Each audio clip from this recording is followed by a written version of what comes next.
January 5, 2026.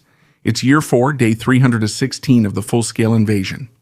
Welcome. For the daily situation report, in today's report, we see the actual end of the Russian presence in Kupiansk and a new level of escalation in the drone war.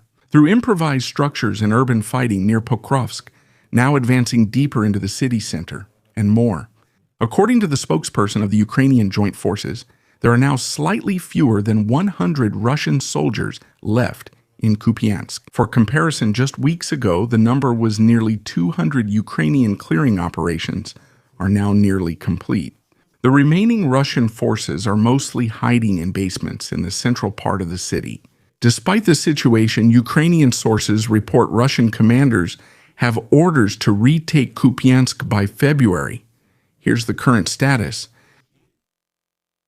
This area remains under Russian control, but the situation in this region is unclear. However, it's definitely clear that there are hardly any Russian soldiers left in the city itself, except for those here in the city center. Of course, that clearly contradicts the actual situation on the ground, and once again highlights the gap between operational reality and Russian objectives.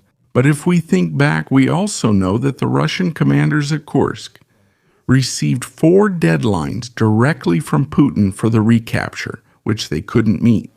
What was meant to take 2 to 3 weeks actually took 219 days.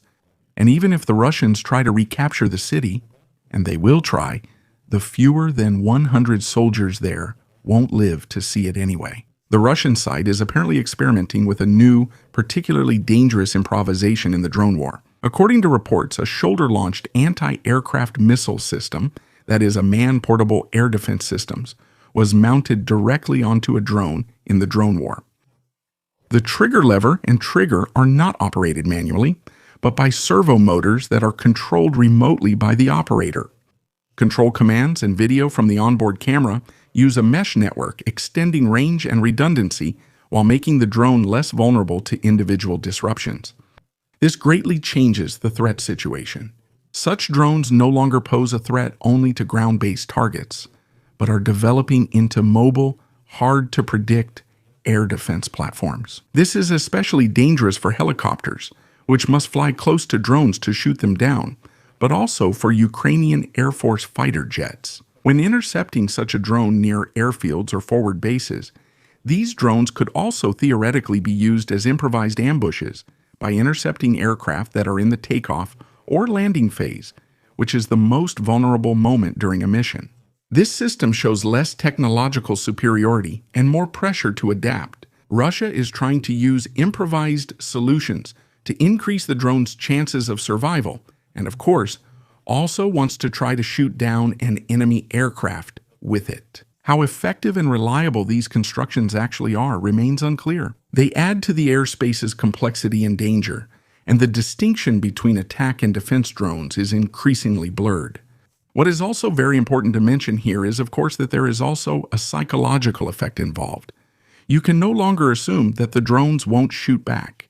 This means that Ukrainians will probably no longer try to fly so close to a drone or approach it from the typical attack angle as they have done so far, which of course could still allow one or another drone to hit its target.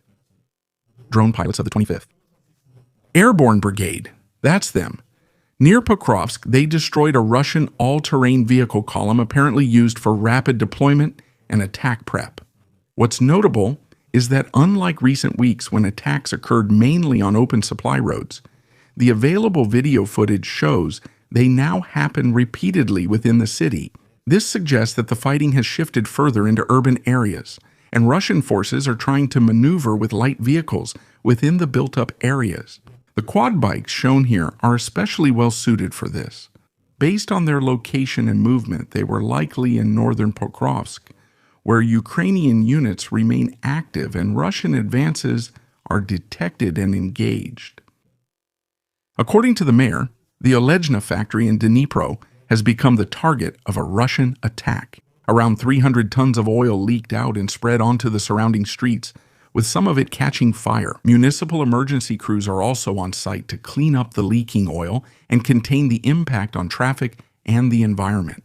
Recently, we've repeatedly seen why gathering in groups within drone range is risky, yet these videos are still appearing frequently. Here's another recording from a Ukrainian drone attacking and hitting a cluster of Russian infantry.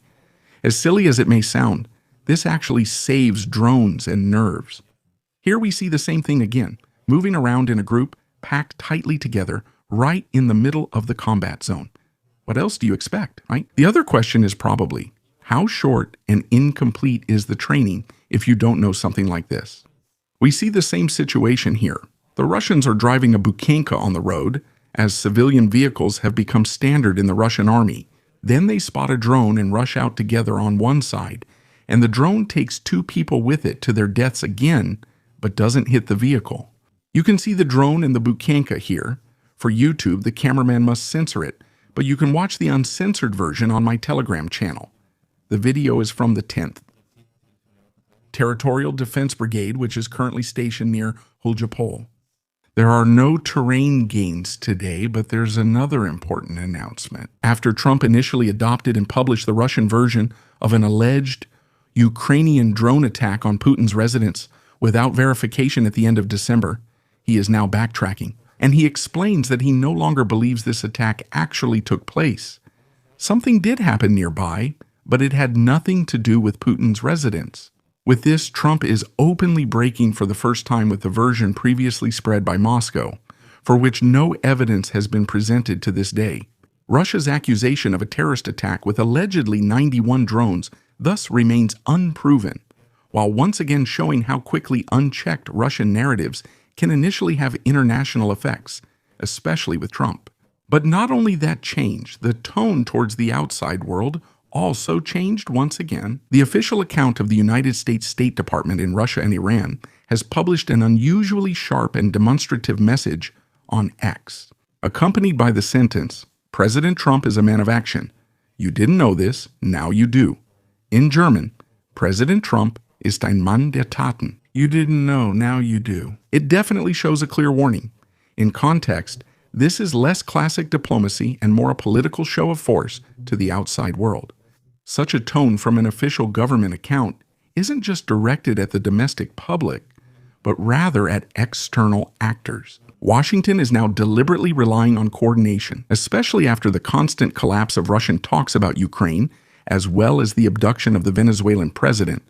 Decisions are supposed to be perceived as immediate and resolute, and no longer negotiable. That fits with the current line, the current political communication, and the rhetorical level of the Trump administration. So basically, only when you put someone under pressure before formal steps follow. With that, I want to thank all subscribers, channel members, and the Alga crew. Special thanks, as always, to Lieutenant Colonel Rennicke, Robert Siller, Dietrich, Freddie, and Meyerhofer. Subscribe, like, comment, and see you in the next situation report.